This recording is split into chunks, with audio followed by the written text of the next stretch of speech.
pi khal boy su a tel lo chun tra ai ram na khat mi han mol hun pi a chang lâu tham sia te man ki boy su a tel a chu đốt nát in noam van tung suy in moi a si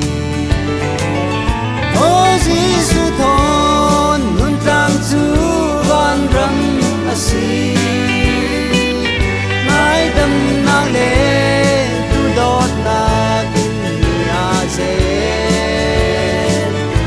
o Giêsu thon nun trang mi sung có za chu ngồi vai xuân đôi nào khăng tin lung ăn si nu ba kum kasi in sung sang thắt si phoni pathian biak na mun khat te fe thei lâu chu mi dang in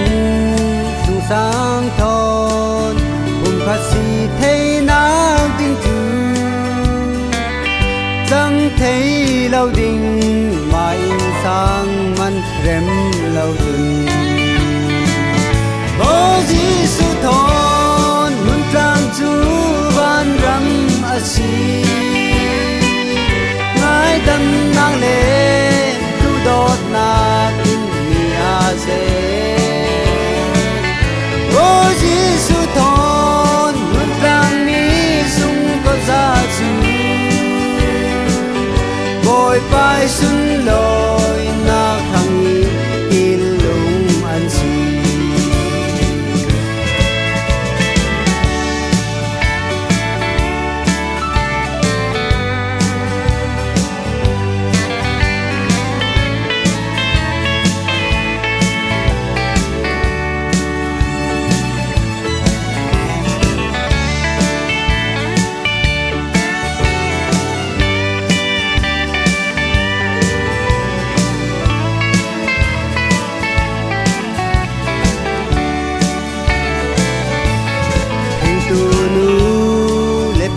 man upati za thiam lâu in mu lâu pathian chu athu an thun thei ding mo so pi u le nau man zan ro nak lung nei lâu chun pathian ka du so pi chu thei ding mo o Giêsu thon mun trang chu van ram a si ngai dam nang le tu dot na kin ia ze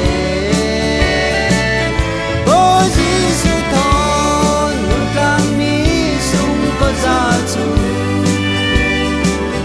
ngồi vai xuân lo